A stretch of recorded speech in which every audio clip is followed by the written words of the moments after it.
Hello, students, and anyone else who may be watching from home. This is Mr. Borges, and here we are, ready to talk about our next part in Minecraft. So I'm on our Canvas homepage, and we have a new button down here for part 14. I'm going to go ahead and click on that, and this is going to be all about Clock World. So now, a clock, you already know what a clock is, right? So in Minecraft Redstone, a clock is, or in electrical circuits, a clock can refer not just to a device that tells time or like an old grandfather clock or something like that.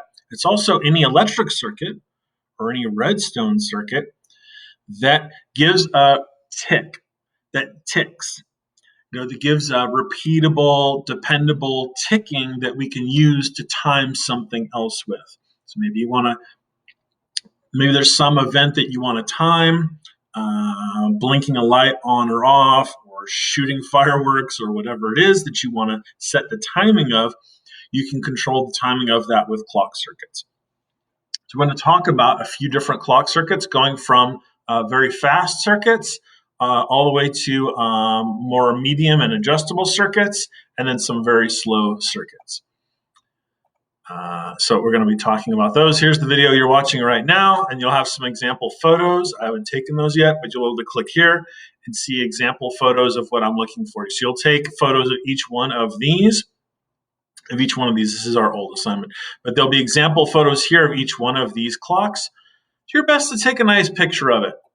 Now, you're not going to be able to take now the whole idea of a clock is it changes over time, and you're not going to be able to photograph it changing over time. So just take your best to fly overhead. You're going to be in creative. Take a nice photograph of each one of your clocks.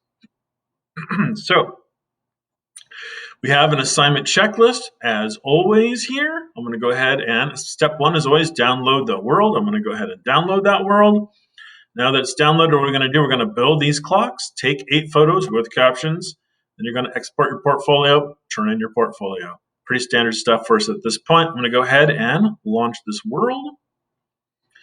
And it should open up in Minecraft. Now, if you're not already logged into Minecraft Education Edition, it'll ask you for your username and password. You can always go back to Canvas. You can always go back to our Canvas page and get the username and password. It's written right on the chalkboard in our Bitmoji classroom. Right? So you can always refer to that right as soon as it loads right here. Right, so this is an example of what Tom Hanks' username would be if Tom Hanks was in our class, and it can remind you how it goes. Okay, so as soon as this is loaded, there we are. Now we're in our Minecraft world. So here's a list of all of our clocks that we're going to be building to remind you about them, going from fast to slow. And what I mean by fast is, we're just going to go ahead and look at this comparator clock, going to see what's up with it, see how it works, and then build your own over here. I wish that I'd spaced these out more, so I gave you more space than I gave me. So here you can see where it says comparator clock. You can go ahead and build that there. And then, right, for the piston clock, I tried to spread these out more. After I built them all, I realized they were kind of crowded. So I gave you a little bit more space than I gave me. Anyways, so here we have a comparator clock. Things that are important to note is this comparator is in subtract mode. So you're going to build it just like this, and then right-click on the comparator so that light is on all the time. Right, and then you run it. It's not important. I tried to line all my lamps up so that it would kind of look uniform. That's not important at all, but I do want you to power something with your clock. Could be a lamp, could be something else, could be a bunch of doors or something. We've actually looked at a lot of actuators in our part 11 world that controlled a lot of different things, gates and trapdoors and pistons and all kinds of stuff. So your clock could control any of those. I'm going to go ahead and turn it on. Then it powers this comparator here, and you see we get a very fast signal. This blinking here is actually so fast, it's too fast. Right? It doesn't even give the clock enough time to turn off in between, so it seems like, the lamp, so this lamp seems like it's just on all the time. This type of comparator clock is probably one of the fastest reliable clocks that you can build in Minecraft, although it goes so fast that it's not good for most stuff. It's just too darn fast, right? It ticks faster than things can happen in most cases. Although you may want a very fast clock someday. So in terms of starting with more practical clocks, here we have a piston clock, which is still really fast. It's not so fast that things can't happen as fast. And so the idea is on piston clock, the piston, right now I have the piston off because I'm powering it, extends the piston, forces it to stay extended. Once I turn this switch off, it won't force the piston to be extended. The piston will try to pull back. But once it does, then that redstone, it's a sticky piston, that redstone block will power this redstone, come back around and power the piston, which will push it back out again. But that'll break this connection, so then it won't be powered anymore, so then it'll come back, but then it'll be powering this, so it'll push out. And it keeps going back and forth just like that. It's one of the most reliable clocks in the game. You can build this across chunk borders. You can log out and log back in and leave and come back and have it load and unload. And this clock will always work. I've had pretty good luck with this clock over here, the comparator clock, that way. Although sometimes it can get to a weird state where it seems like it gets stuck. I'll show you some of these other clocks are not reliable in that same way. Anyway, so you can see this is ticking, and it's ticking the lamp over there. We're going to go ahead and talk about our next clock over here, which is a Redstone Torch clock, which is also pretty fast. The way that this works, it uses the idea, if right now this is powered, so the whole thing is off, but if it wasn't, this torch would be on, and I'd be powering this, and it'd be an inverter. And you can see this is off, that's why this one is on. And there's another one over here that's also going to be off because of that. But then what's going to happen is I'm forcing this one. If I turn this off, then what ends up happening is you can see it ticks along like this. And the idea is that this one over here turns on, which forces this one to be off, which forces this one to be on, and sends a signal over here to be on over here, and then this is doing the opposite. It was on before, and that has to turn off because it's powered now. It's a NOT gate, so it does the opposite. Now this one's off. Now this one's on. Now this one's off. But now there's no signal coming here anymore, so this isn't inverting anything anymore, and then it goes back to its on state, and it keeps doing that around and around and around. The reason why it keeps going around and around like this is because there's a very slight delay. There's a one-tick delay when Redstone Torch changes its state, and that means that it's always trying to catch up with itself. If these were all instantaneous, it would just break or burn out. So now you can see that this is ticking along. This piston clock's ticking a little faster than this redstone torch. It's Redstone Torch clock. All right. So you have a space over here where you would build your own Redstone Torch clock. Then we've got a repeater clock. And a repeater clock is kind of a funny clock. When I left the world and came back in, my clock broke. And that's super common. This is actually one of the least reliable clocks that I've ever tried to use. And anytime I log out or log back in or leave an area and it becomes unloaded and then I come back, or if I go to the nether and come back, any of that, this clock breaks almost every time. It's easy to fix, though. What you need to do is I'm just going to grab a redstone dust here and then break this redstone dust and then put it back. Oh, wait, sorry. There we go. So that's the big idea. Now, if I turn this switch to the... Oh, give me a break. That was careless of me. The reason I put this lever here is because if I flip the lever to power this on, I can turn the whole thing off that way. But you can't flip it back. So these other switches that we made, right, this clock's running right now. If I power this, I can stop the clock. And if I unpower it, I can start the clock again. Same for this piston. If I power the piston, stops the clock. I might just leave it that way because it's kind of noisy. Right, same for this. If I stop powering the comparator, I stop the clock. This clock doesn't work that way. If I stop powering it and then place a dust here, wait a second, if I stop powering it and place a dust here, I wait for the signal to go. Here's what I'm trying to show you. So when you first build it, you end up with this. And it's not doing anything. If you want to power it, what you got to do is you've got to supply power to it for a moment to get it started. So you turn this on and then off again. See, then it starts ticking around this way. But just because the same reason why it was kind of weird, you have to start it out, you kind of had to prime it, is the same reason why whenever you load and come back, or log out or go to the nether or whatever and come back, you need to do that again. So it's probably one of my least favorite clocks, although it's kind of nice because it's really easy to adjust. If I want to slow it down, I can just increase some of these tick speeds on here. You can see that broke my clock though. What I'm going to do is go ahead and put it dust back again, and then give it another pulse here to get it going again. So now you can see it's much slower than it was before. And some people really like these clocks and they use them for stuff. I just find that they're pretty unreliable. They are really easy to adjust though to get the timing that you want. So you can add ticks, and you can actually add. It doesn't have to just be 4. You could make one that had 6 or 8, and you can actually add additional. Make this circle as big as you want to, and add more repeaters to get more delay in there.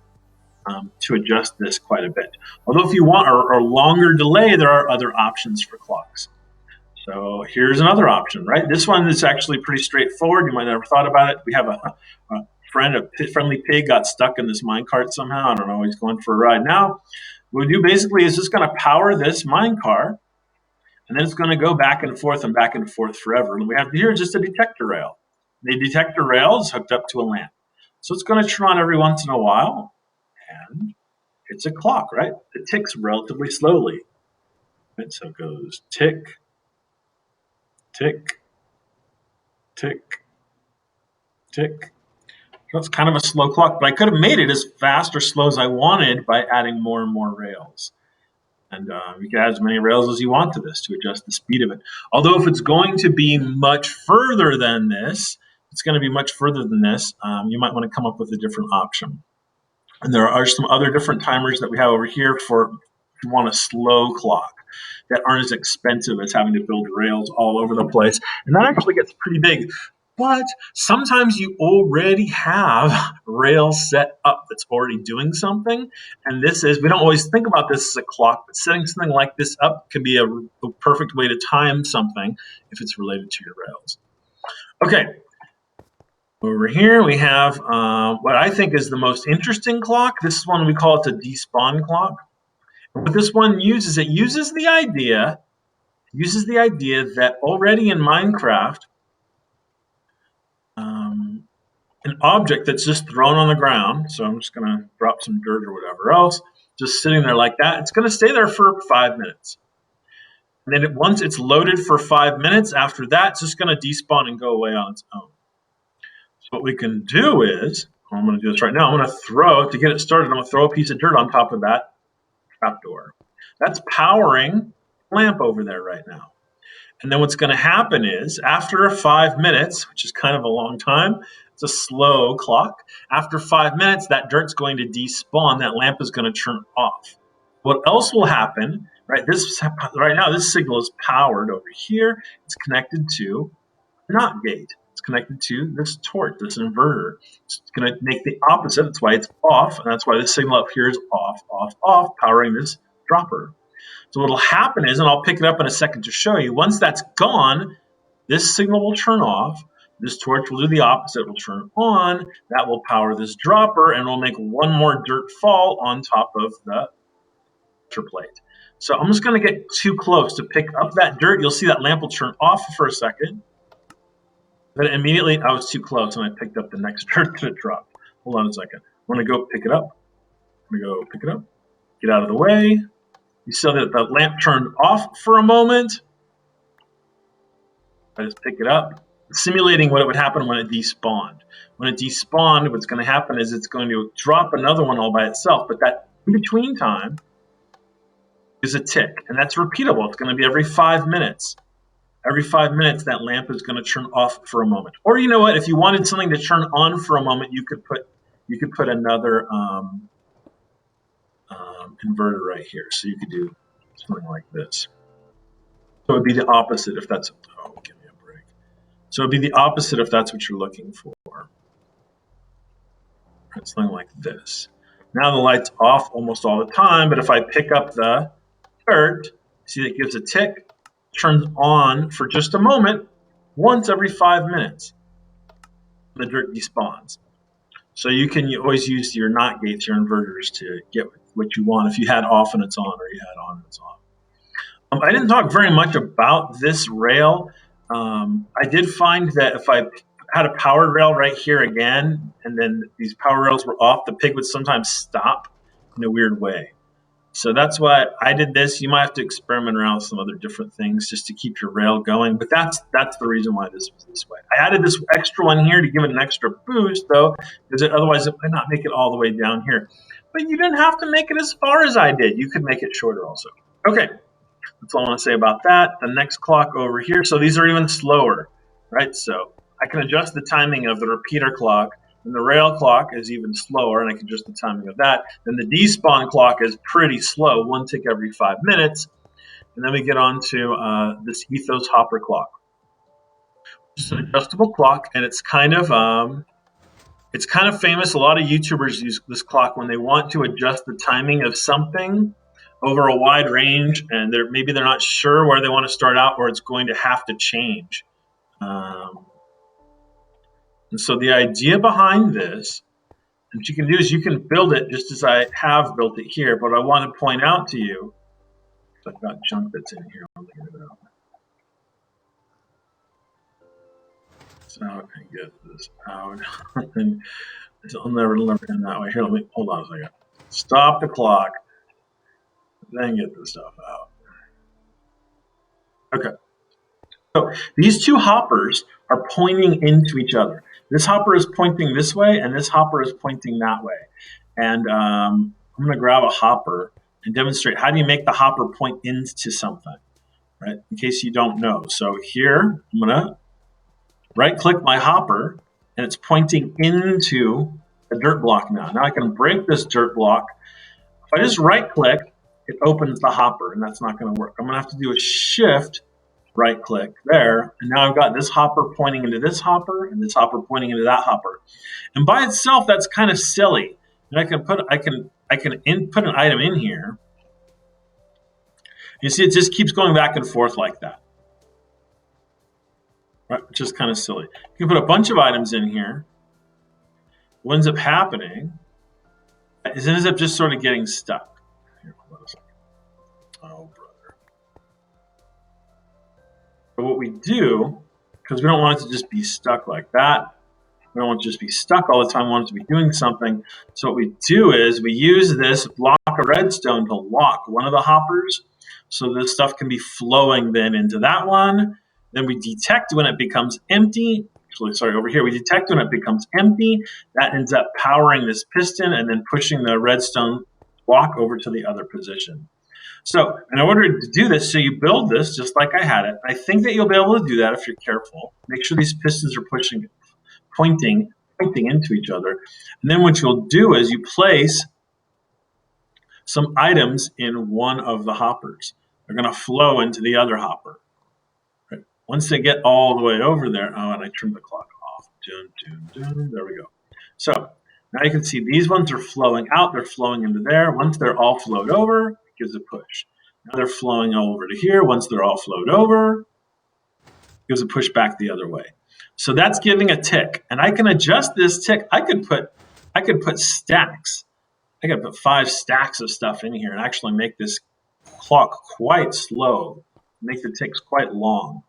Then what I'm doing is over here, I've got some redstone dust. Sometimes that redstone block is powering, and sometimes it's not powering.